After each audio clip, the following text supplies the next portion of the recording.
kumusta po kayong lahat? So in Aries, maraming salamat po pala sa walang sawang pagsubaybay sa atin po mga reading, and kung ikaw ay bago pa lang sa ating channel, mag-subscribe na po kayo. Then i-click mo na rin yung ating notification bell para lagi kang updated sa ating mga bagong upload. And guys, sa mga interesado pala sa ating private reading, nasa description box below yung link ng Facebook natin. Facebook ko, ayan, i-message nyo na lang ako. And bago tayo guys mag-start, maganda pa rin na alam nyo ang inyong Sun, Moon, Rising, and Venus sign para sa iba pang guidance. Okay, so tignan natin, Aries, Sun, Moon, Rising, and Venus sign, ganap sa inyo. O ano ba yung nagaganap sa inyo. So guys, ito pala is general reading lamang. So take what resonate and leave what doesn't. Okay, tignan natin ano yung ipapakita sa atin dito, Aries, Sun, Moon, Rising, and Venus sign.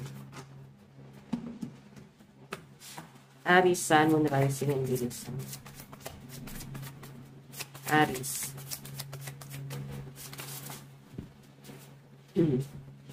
Girl talk.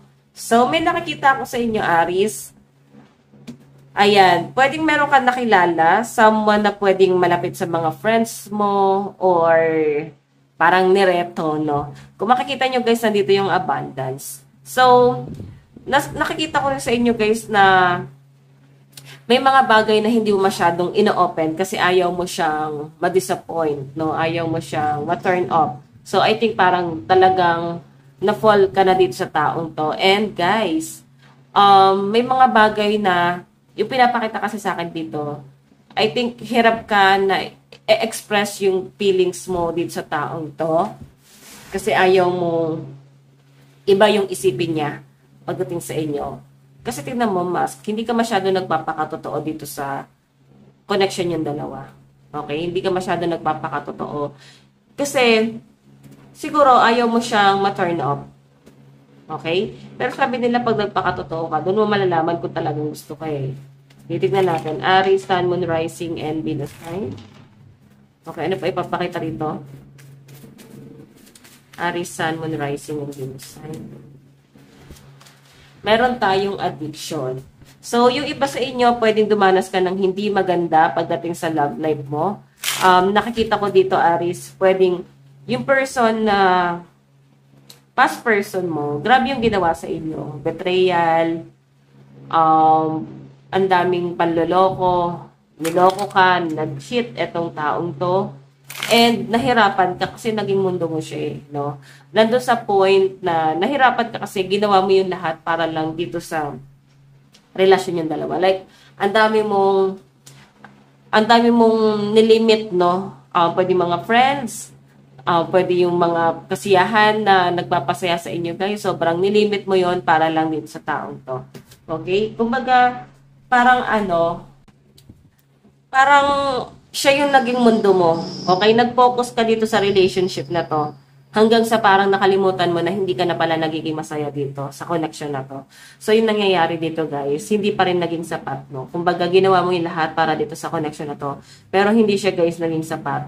Nandun sa point, Aries, na grabe yung frustration na na-feel mo dito. And nakikita mo mismo kung ano yung nagiging mali doon sa relasyon. Minsan, parang tama yung mga hinala mo, pero nagbubulag-bulagan pa rin yung iba sa inyo, guys, no? Sa pinapakita sa akin dito. Okay, titignan natin.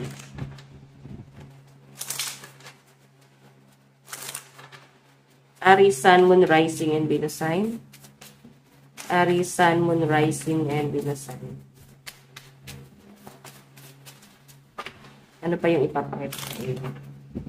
Kasi parang to guys, naging selfish talaga tong person mo. Isa sa naging conflict niya dalawa is financial, no? Though hindi naman ganun ka big deal kasi nakaka-survive naman. Siguro yun na lang yung parang ini-issue niya sa inyo na nagiging problema dun sa connection nyo. Kahit hindi naman talaga yon. Kasi meron nang nangyayari dito. Meron na siyang ginagawang hindi maganda. Okay? Tignan natin, Aries. So, the golden mirror, self-absorbed, narcissist, one-sided. One-sided relationship, love bombing. So, itong person na kadil mo na to, guys, narcissistic siya, no? Kumbaga, yung sarili niya lang yung pinapakinggan niya rito, no? Yung sarili niya lang yung sinave niya. Yung sarili niya lang, guys, yung inisip niya na parang kailangan makasurvive dito sa connection or paghihirap na pinagdadaanan nyo. Kung meron kayo guys mga anak, grabe no, ang laki nung impact nito para sa inyo. Sa pinapakita sa akin dito, Aries, no. So, ano yung nagiging impact dyan? I think, dahil nga naging selfish itong person mo, kumbaga parang palubog na yung barko nyo, inisip niya pa rin guys na iligtas lang yung sarili niya. Hinayaan kanyang lumubog at yung mga anak nyo. So, parang ang nakikita ko nga rito guys, sinave niya lang yung sarili niya eh. Kaya nga sabi dito is narcissistic tong person mo na to. Okay, kung wala naman kayo guys anak, hinayaan kanyang mabaliw, hinayaan kanyang ma-depress. Okay, hindi kanya guys inisip, no? Wala guys, walang pakialam itong taong to, kung ano man ang maramdaman mo. Hindi niya alam na parang nagpapakasaya ka lang, ine-enjoy mo lang yung buhay. Hindi niya yun alam, kasi ang iniisip niya guys, parang kabaligtaran, no?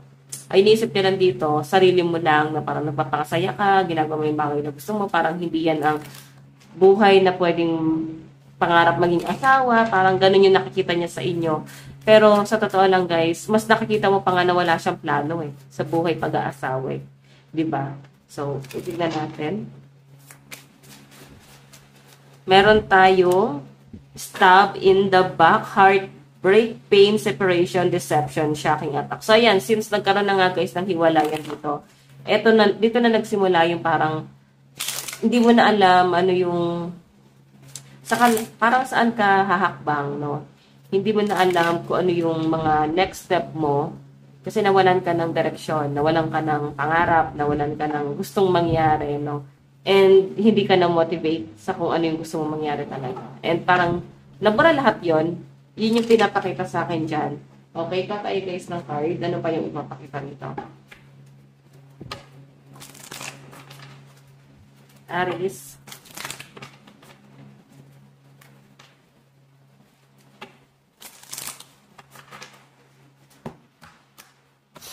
Okay, Aries, Sun, Moon, Rising, and Venus sign. Ano pa yung ipapakita sa inyong love life?